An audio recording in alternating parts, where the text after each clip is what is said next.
மனு சம்பிரதாய மனு சம்பிரதாய மனிதர்கள் எப்படி வழிமுறையாக வாழணும் அப்படின்னு சொல்லி கொடுக்கணும் இதை. ஸோ இதில் தான் வந்து நம்ம பாருங்கள் வைஷ்ணவ எட்டிகெட், வைஷ்ணவ சம்பிரதாயா அப்படி. அப்போ வைஷ்ணவ சம்பிரதாயில் டீலிங் வித் நான் டிவோட்டினா பக்தர் பக்தர் கூட எப்படி நம்ம உறவு கொண்டாடுறது அப்படின்னு.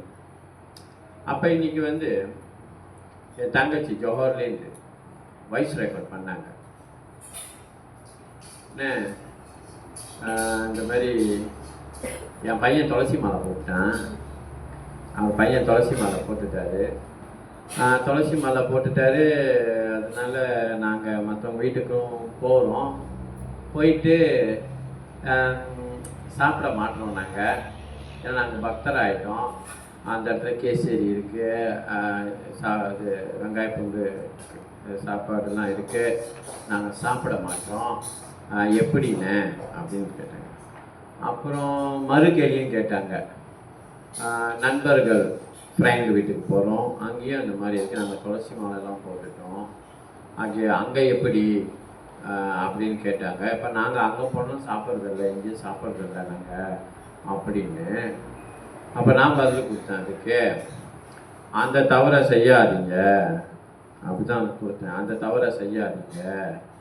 அதாவது வந்து பக்தி ரெண்டாவதாக வச்சுக்கோங்க, பக்தியை வந்து ரெண்டாவதாக வச்சுக்கோங்க. வந்து நல்ல நட்பு நம்ம வளர்த்துக்கணும். வெளியில் சொந்தக்காரங்களும் சரி, நம்ம நண்பர்களும் சரி, நம்ம எப்படி வளர்த்துக்கணும்? நல்ல நட்பை வளர்த்துக்கணும். நம்ம வந்து ஒரு மாதிரியா கட்சியாக நம்மளை வந்து தனியாக ஒதுக்கி வைக்கிற மாதிரி நம்மளை பார்க்கக்கூடாது. நம்மளும் ஒதுக்கி வைக்கிற மாதிரி அவங்க நடந்துக்கக்கூடாது. நல்ல உறவு, நல்ல நட்பு, பாசமாக பேசணும். நம்மளை அழைச்சிருக்கிறாங்க, அன்புடன் அழைச்சிருக்கிறாங்க. ஆனால் நீங்கள் எப்படின்னா அதே சமயத்தில் உங்களை பிரின்சிபலும் நீங்கள் விட்டு கொடுக்கக்கூடாது. இப்போ உதாரணத்துக்கு அவங்க போகிறாங்க, ஒரு பர்த்டே ஃபங்க்ஷன் இல்லை ஏதோ ஒரு தேவைக்கு போகிறாங்க, சொந்தக்காரங்களோ இல்லை நண்பர்களோ, அந்த இடத்துல நமக்கு என்ன செய்யணும்? கேசரி சாப்பிடுங்க, பாயாசம் குடிங்க, நிறையா குடிங்க பாயாசம், ரைட்டா இல்லையா? அவங்க வெங்காயம் பூண்டு இல்லாமல் சமைச்சா சாப்பிடுங்க. அவங்க பக்தர் இல்லை தான், ஆனால் சமைத்து வைத்தால் அன்போடு கூப்பிட்றாங்கள, சாப்பிடுங்க. அவங்களும் புரிஞ்சுக்கிட்டு தான் கூப்பிடுவாங்க. நீங்கள் அங்கே போட்டு நீங்களாம் வந்து பக்தர் முடியாது அப்படிலாம் நம்ம சொல்லக்கூடாது. அதில் ஒரு நல்ல ஒரு நட்பு உண்டாகாது.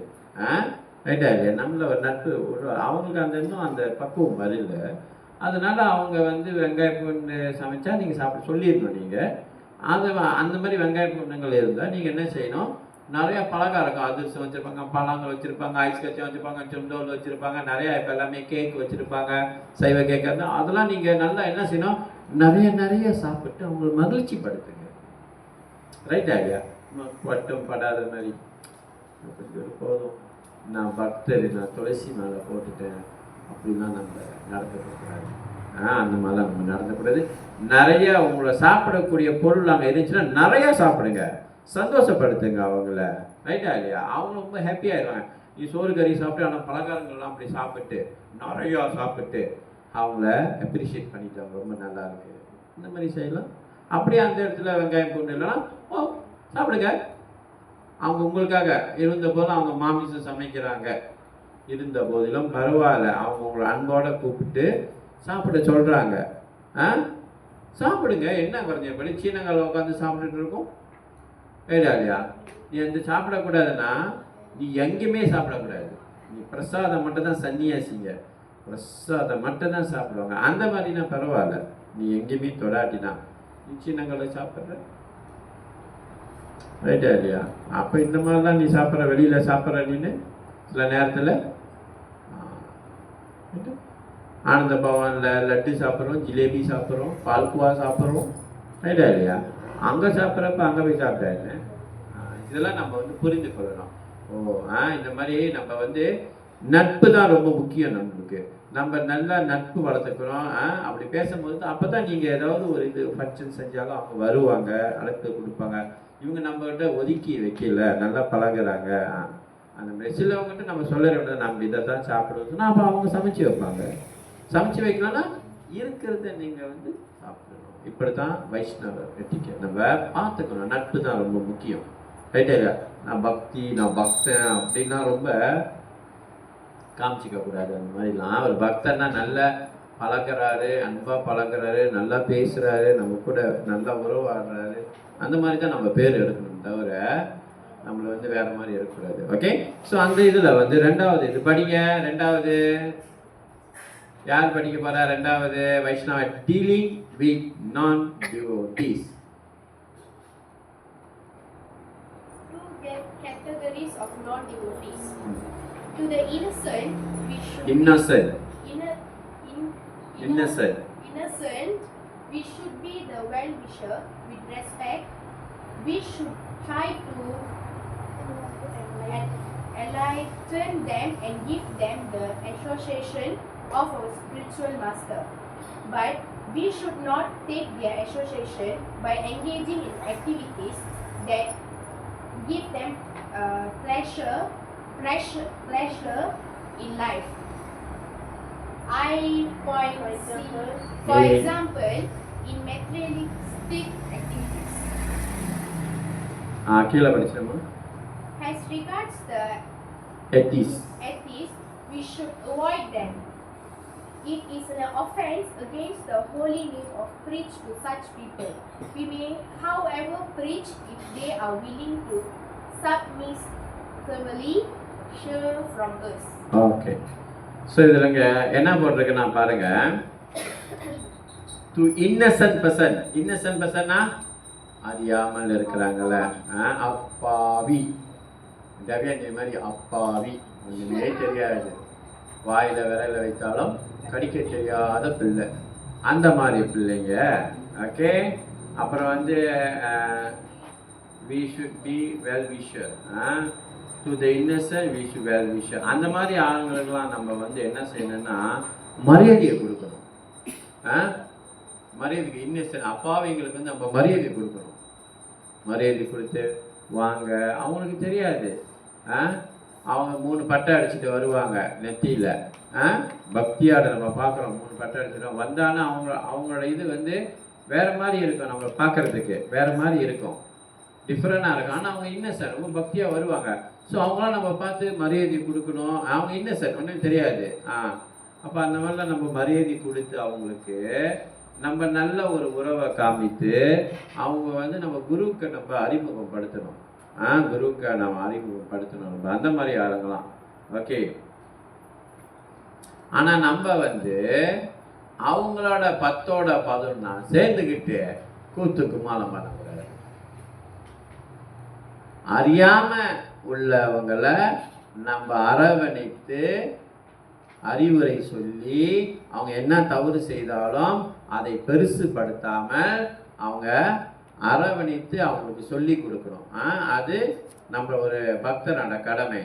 ஆனால் அவன் வந்து எல்லாமே அறிஞ்சிருக்கிறான் கொஞ்சம் மெத்தரலிஸ்டிக்கில், அவங்க கூட சேர்ந்து நம்ம சில விஷயம் நம்ம கும்மாளம் பண்ணக்கூடாது, கூத்து கும்மாளம் பண்ணக்கூடாது. ரைட்டா இல்லையா தேவியாஞ்சனி? ஓகே, இன்னசனை அரவணைக்கணும். இன்னசன் இல்லாதவங்க நம்ம வந்து அவங்க கூட சேர்ந்து கூத்து கும்மாளம் பண்ணக்கூடாது. உதாரணம் சொல்லுங்க. லோகேந்திரனா? உதாரணம் சொல்லுங்க. உதாரணம். கூத்து கும்மாளம் பண்ணக்கூடாது. யாரு கூட சேர்ந்து சித்ராமாஜி கூத்து கும்மாளம் பண்ணக்கூடாது சொல்லுங்க. நண்பர்களை கூத்து, நான் என்ன மாதிரி விஷயத்துல கூத்து கும்மாளம் பண்ணக்கூடாதுன்னு நான் சொல்றேன். இப்போ உதாரணத்துக்கு ஒரு திருவிழாவுக்கு போகிறோம், நம்ம ஒரு கேங்காட போகிறோம். ஓகே, சென்னைக்கு போகிறோம் ஒரு கேங்காட. உதாரணத்துக்கு என்னோட நடந்த சம்பவத்தை எடுத்து சொல்கிறாரு பாருங்க. பையனுங்க வந்து ஹெல்மெட்டை வச்சுக்கிட்டு அவடு போவானுங்க. ஹெல்மெட்டு தேவையா திருவிழாவில்? அப்போ நம்ம பார்க்குறோம் அவன் நம்ம இது அவன் இன்னசென்ட் கிடையாது. ரைட்டா இல்லையா? அவனோட 10ஓட 11 சேர்ந்துக்கிட்டு நம்ம ஒரு ஹெல்மெட் எடுத்துக்கிட்டு அப்போ தான் பொம்பளை அப்படிங்கிற நம்மளை பார்க்குங்க. எல்லாம் செஞ்ச கூத்து தான் அப்படியே நடக்குது. அப்படி ஹெல்மெட் வச்சுக்கிட்டு திருவிழாவில் எதுக்கெல்லாம் ஹெல்மெட்டு? இல்லையா, அது ஒரு ஒரு காயம். வெள்ளை சட்டை இந்த மாதிரி அந்த மாதிரிலாம் நம்ம போகக்கூடாது. அதை தான் இங்கே என்ன சொல்கிறாங்க, பிளேஜர் இந்த மெத்தடிஸ்ட் ஆக்டிவிட்டியில் இந்த மாதிரிலாம் கலந்துக்க கூடாது. ஏதோ சாமி கும்பல போகிறீங்களா, வேட்டி கட்டிட்டு கோயிலுக்கு போயிட்டு அந்த பொங்க சொரு காய்ச்சா அது பிரச்சனை இல்லை. அண்டர்ஸ்டாண்ட்? ஸோ அப்புறம் என்னது, 80s. As regard the 80s, we should avoid them. 80sனா என்னது? கடவுள் நம்பிக்கிட்ட இல்லாதவங்க கிட்ட முடிந்த அளவு நம்ம சாது சங்கம் வச்சுக்க கூடாது. வச்சுக்கூடாது. அவன் நம்ம பழக பழக என்ன ஆகும்னா, நம்மளும் அந்த மைண்ட் அப்படியே மாறிடும், பொல்யூட்டட் ஆகிடும். கோயிலுக்கு போய் என்ன இருக்கு, உனக்குலாம் சாமியெல்லாம் கேட்டதெல்லாம் கொடுக்குதா, இல்லை இப்போ கேட்டு பாரு கொடுக்குதா பாரு அப்படி கேட்பாங்க. அவனை இறை நம்பிக்கை இல்லாதவன். ஏன் அது நீ உழைச்சா உனக்கு காசு கிடைக்குது, நான் சாமியை வந்து உனக்கு கொடுத்துட்டு இருக்கு, இது இப்படிதான் பேசுவாங்க. நீ வேலைக்கு போ, உனக்கு காசு கிடைக்கும். சாமியா வந்து உனக்கு காசு கொடுக்குது, நீ உழைக்கிற உனக்கு கிடைக்குது, சாமி வந்து காசு கொடுக்கலையே. அப்போ இந்த மாதிரி ஆளுங்கிட்ட போய் நம்ம சாது சங்கம் வச்சோமா என்ன ஆகும், அவன் கோயில் வாசலுக்கே போக மாட்டான். ரைட்டா இல்லையா? அவன் கோயில் வாசலுக்கே போக மாட்டான். அவனுக்கு தான் வந்து எல்லாமே வந்து நீ என்ன செஞ்சியோ, நீ உழைச்சா உனக்கு எல்லாமே கிடைக்கும். எது இறைவன் வந்து உனக்கு கொடுக்க கிடையாத, நீ உழைக்கிற உனக்கு கிடைக்கிது. சீனா மாதிரி எப்படி இருக்கான், அவனா சாமியை கும்பிட்டுட்டு இருக்கான். அவர் ஒரு உதாரணம் கொடுப்பாங்க அந்த மாதிரி. அந்த மாதிரி நீ உனக்கு எல்லாமே கிடைக்கும். நீ நல்லா உளுந்து படி, நீ பாஸ் பண்ணுவ. சாமியா வந்து உன்னை பாஸ் பண்ணி விடுது. இந்த மாதிரி ஆளுங்கிட்ட இறை நம்பிக்கை, இறைவனோட சக்தி அந்த இடத்துல இல்லாதவாரு. அப்போ அவங்களுக்கு தெரியல, நீ படிக்கிற இந்த மூச்சு காத்தே இறைவன் தானே கொடுத்தாரு. அப்போ ஆன்மீகவாதிகள் இப்படி பேசுவாங்க. அப்போ அந்த இறைவனுக்கு நன்றி சொல்லணும். இன்னைக்கு நீ உட்காந்து படிக்கிற, உன் கண்ணு யாரு கொடுத்தா? நீ சொல்ற நீ உழைச்சா அதெல்லாம் கிடைக்கின்ற, உன் கண்ணு யாரையா கொடுத்தா உனக்கு? அந்த கண்ணுக்குள்ள சக்தி யாரையா கொடுத்தா? இது வந்து ஆன்மீகவாதிங்க. அப்போ வந்து இறை நம்பிக்கை இல்லாதவங்க கிட்ட தயவு செய்து கேப் பண்ணிடுங்க. இல்லைன்னா நீங்களும் இறை நம்பிக்கை இல்லாமல் ஆயிடுவீங்க. ஓகேவா? ஸோ இதான் வைஷ்ணவா எட்டிகேட்ல சொல்லுது. ஹரே கிருஷ்ணா. ஸோ இன்றைக்கு என்ன ஏகாதேசி சொல்லுங்க பார்ப்போம். இந்திரா ஏகாதேசி. நான் உங்களுக்கு வீடியோ கிளிப் கூட அனுப்பி விட்டுருப்பேன். இன்னைக்கு கொஞ்ச நேரம் ஃப்ரீயாக இருந்தேன், ரெக்கார்டிங் பண்ணேன். ஸோ இந்த இந்திரா ஏகாதேசி இந்த இந்திரா ஏகாதேசி எல்லாத்துக்கும் ஒவ்வொரு கதைகள் இருக்குது. இந்திரா ஏகாதேசி முக்கியமான ஏகாதேசி. நம்ம முன்னோர்களுக்கு இந்த ஏகாதசி ரொம்ப முக்கியம். முன்னோர்களை விடுதலைப்படுத்தக்கூடிய ஏகாதசி இந்திர ஏகாதசி. ஸோ அப்போ வந்து யுதிஷ்டிரன் மன்னன் வந்து கிருஷ்ணரிடம் கேட்கின்றார், கிருஷ்ணா கிருஷ்ணா எனக்கு இந்த இந்திர ஏகாதசிய கதைகள் சொல்லுங்க, இதோட மகிமையை பற்றி எனக்கு சொல்லுங்க அப்படிங்கிறது. அப்போ கிருஷ்ணர் வந்து கிருஷ்ண பரமாத்மா வந்து இந்திர ஏகாதசிய விளக்கத்தை வந்து யார்கிட்ட சொல்றார்? யுதிஷ்டிர மன்னன் சொல்றார். அப்போ முந்தி வந்து சத்தியுக காலத்தில் இது வந்து எதில் போட்டிருக்குன்னா பிரம்மா வைவர்த்தா புராணத்தில் போட்டிருக்கு. சத்தியுகம் தெரியுதானே? நம்மளுக்கு எத்தனை யுகங்கள் இருக்கு? 4. முதல் யுகம் சத்தியுகம். அப்போ நீண்ட காலமான, அப்போ அந்த சத்தியுகத்தில் வாழ்ந்து கொண்டு இருக்கப்ப ஓகே ஒரு கிராமம், ஒரு நகரம், ஒரு நல்ல ஒரு நகரம் மகிஷ்மதி நகரத்தில் ஒரு அரசன் வாழ்ந்து கொண்டு வந்தார். அரசனோட பேர் வந்து இந்திரசன் அரசன் வாழ்ந்து கொண்டு வந்திருந்தார். அப்ப இந்திரசன் அரசன் வந்து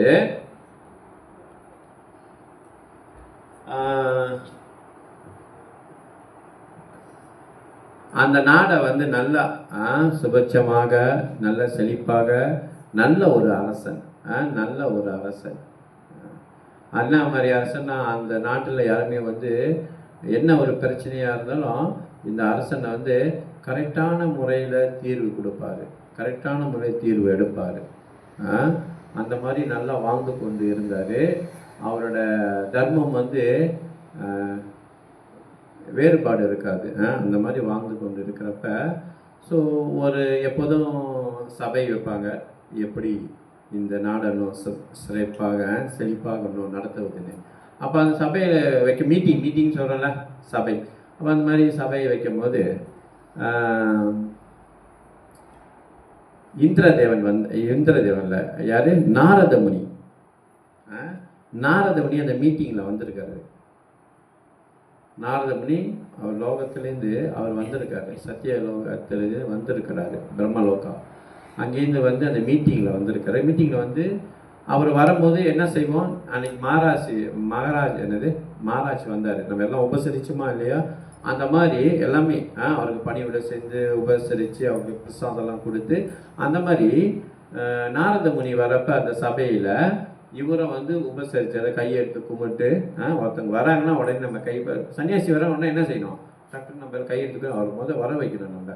அந்த மாதிரி இந்த இன்ட்ரெஸ்டன் மன்னன் வந்து அவர் வர வைத்து அவருக்கு பணிவிடையெல்லாம் செய்து அவருக்கு பாத அபிஷேகம்லாம் பாத பூஜையெல்லாம் செய்து அவரை வந்து உட்கார வச்சாங்க. அப்போ வந்து அவர் ரொம்ப மகிழ்ச்சியாக இருந்தார், எனக்கு இவ்வளோ ஒரு மரியாதை கொடுக்குறான் இந்த அரசன் இன்ட்ரெஸ்டன் அப்படின்னு. அப்போ இந்த மாதிரி கொடுக்குறப்ப அப்போ அவர் கேட்டார், எல்லாம் கேட்டார், நீங்கள் என்ன காரணத்துக்கு வந்திருக்கீங்க அங்கேருந்து லோகத்துலேருந்துங்க, என்ன காரணம் இந்த மீட்டிங்க்கு வந்திருக்கீங்க அப்படின்னு சபைக்கு அவர் சொல்கிற என்ன சொல்கிறாருன்னா, நாரதமுனி, நான் வந்து பிரம்மலோகாலேருந்து நான் வந்து யமலோகாவுக்கு போனேன். பிரம்மலோகத்துலேருந்து யமலோகத்துக்கு போனேன். யமலோகத்தில் போகும்போது நான் உங்கள் அப்பாவை அங்கே சந்தித்தேன் அப்படின்றாரு. எந்த இடத்துல, யமலோகத்தில் உங்கள் அப்பாவை சந்தித்தேன் அப்படின்னு சொல்கிறாரு. அப்போ அவங்க அப்பாவை சந்தித்து உங்கள் அப்பா வந்து ரொம்ப அவதிப்பட்டு கொண்டு இருக்கிறாரு யமலோகத்தில்.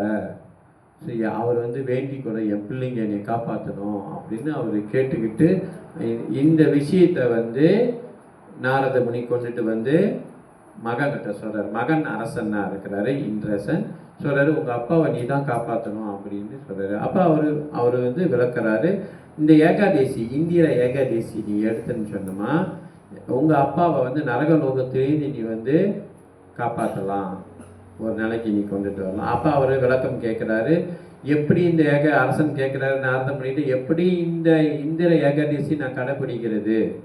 அப்போ நாரத முனி சொல்கிறாரு, இந்த இந்திர ஏகாதேசி நீ எப்படி கிடைக்கும், விரதம் எடுக்க வேண்டும் அன்ற அன்னைக்கு. ஓகே, நீ விரதம் எடுக்க வேண்டும். விரதம் எடுத்து நீங்கள் என்ன செய்யணும், காலையில் எந்திரிச்சு மங்களாரத்தி செய்யணும், பகவானுக்கு வந்து ஆராதனை செய்யணும், பகவானுக்கு நெய்வேத்தியம் செய்யணும் அப்படின்னு, பகவானுக்கு நெய்வேத்தியம் செய்யணும் அப்படின்னு. அப்புறம் அதன் தவிர்த்து பகவான் ஹரிநாம கீர்த்தனம் நீங்கள் செய்யணும். நீங்கள் எல்லாம் கீர்த்தனம் பண்ணமா இல்லையா, காலையில் எந்திரிச்சு நீங்கள் ஜபம் பண்ணீங்களா இல்லையா, பண்ணீங்க. அது எல்லாமே நம்ம செஞ்சோம் பாருங்க. காலையில் ஜபம் பண்ணீங்க, பிரசாதம் படைச்சிருப்பீங்க, பிரசாதம் நம்ம படைத்தோம், அப்போ ஆராதனை செய்தோம், ஹரி கதாவை கேட்குறோம், இன்னைக்கு கிருஷ்ணர் கதையை நம்ம கேட்குறோம். இதெல்லாம் நாரதமுனி சொன்னார், ஹரி கதையை நீங்கள் கேட்கணும். அது தவிர்த்து நீங்கள் ஒரு பிராமணாவுக்கு பிரசாதம் கொடுக்க வேண்டும். பிராமணங்களுக்கு நீங்கள் பிரசாதம் கொடுக்கணும், பசுங்களுக்கு கொஞ்சம் தானம் கொடுங்க. இந்த மாதிரி நீ செய்யறதுனால உங்கள் அப்பாவை வந்து யமலோகத்திலேருந்து காப்பாற்றலாம். ஸோ இதை வந்து என்ன செஞ்சார், இந்திர குடும்பத்தார்கள் எல்லாம் வந்து இந்த இந்திர ஏகாதசியை கடைப்பிடித்து அவங்க அப்பா வந்து அந்த யம லோகத்திலேருந்து விடுதலை பற்றிட்டார். அப்போ அவங்கள காப்பாற்றக்கூடியது யார் கையில் இருக்குது, புத்திரா புத்திரி, புத்திரன் கையில் தான் இருக்குது. நம்ம தான் புத்திரா புத்திரி. அப்போ நம்ம முன்னோர்கள் வந்து இருக்கலாம், நம்ம தாத்தா பாட்டிகளை தவிச்சு கொண்டு இருக்கலாம். அப்போ இந்த இந்திர ஏகாதசி எடுக்கிறனால அந்த வம்சாவளி வந்து விடுதலை பண்ணுது. நம்ம நினைக்கக்கூடாது நம்ம அப்பா அம்மா தான் மாட்டிகிட்டு இருக்கேன்னு, நம்ம தாத்தா பாட்டி இன்னும் இருக்கு, அதுக்கு தலைமுறைகள் கூட மாட்டிக்கொண்டு இருக்கலாம், நம்மளுக்கு தெரியாது.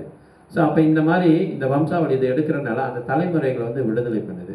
அந்த தலைமுறைகள் விடுதலை பண்ணால் என்ன ஆகும், நரகலோகத்தில் அவதிப்பட்டு கொண்டு இருக்காங்க. நேற்று தான் நம்ம வந்து 7 பிளனரி சிஸ்டம் 14 பிளனரி சிஸ்டத்தை பேசணும். நம்ம வந்து எந்த இதில் இருக்கிறோம் தங்கலட்சுமிஜி, எத்தனையாவது, 7வது பூமி.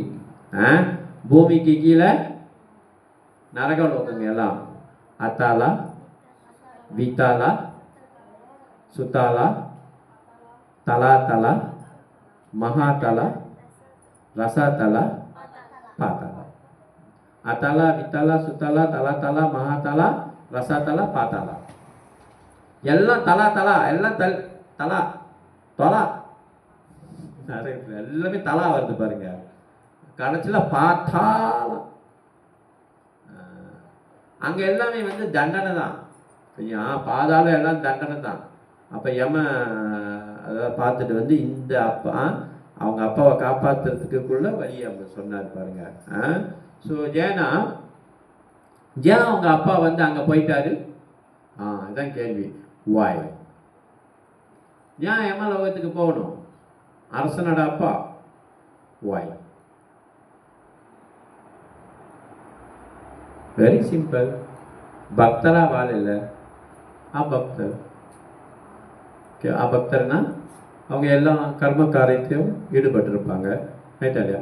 பக்தரா வாழ்ந்தவங்களுக்கு அந்த 7க்கு கீழே இல்லை, 7க்கு மேலே. 7க்கு மேலே என்ன இருக்கு? பக்தரா ஒருத்தன் வாழ்ந்தானா இந்த பூமியில, அவன் அந்த 7க்கு மேலே போவான், 7ஆட தாண்டி கூட போவான். 7க்கு மேலே என்னது? பூமி, பூர்வலோகம், சொர்க்கலோகம், மனாலோகம், ஜனாலோகம், தபாஸ் லோகம், சத்தியலோகம். அவன் பக்தரா வாழ்ந்திருந்தானா இது மேல, அபக்தரா வாழ்ந்திருந்தானா 7க்கு கீழே. ஆனா வைஷ்ணவர்கள் எங்க போவாங்க? எங்க போக ஆசைப்படுவாங்க? இந்த 7க்கும் தாண்டி, சத்தியலோகத்தை தாண்டி வைகுந்தம், அதுக்கும் தாண்டி கோலுக்கா பிருந்தாவனம். என்ன எங்க போக சொன்ன? சத்தியலோகம் தாண்டி எங்க என்ன சொன்னா? வைகுந்தம். வைகுண்டம் 4 கை, 4 tangan. 4 tangan. 4 கை. அதை தாண்டி அங்கெல்லாம் நித்தியமான லோகம். இந்த 14 லோகம் நான் சொன்னேனே விஜயகுமார் பிரபு, இந்த 14 லோகங்களையும் எப்படி அழிக்கின்றார்? விஜயகுமார் பிரபுவா? தண்ணி என்ன என்ன தண்ணி பிரபு? சுனாமி தண்ணி தான். தண்ணி போட்டு தான் போவாங்க. எப்படி 14 லோகத்தை எப்படி அழிக்கிறார்னா நேற்று நம்ம பாகவத்தில் பேசணும். தண்ணி எத்தனை நாள் தண்ணி பெய்யும்?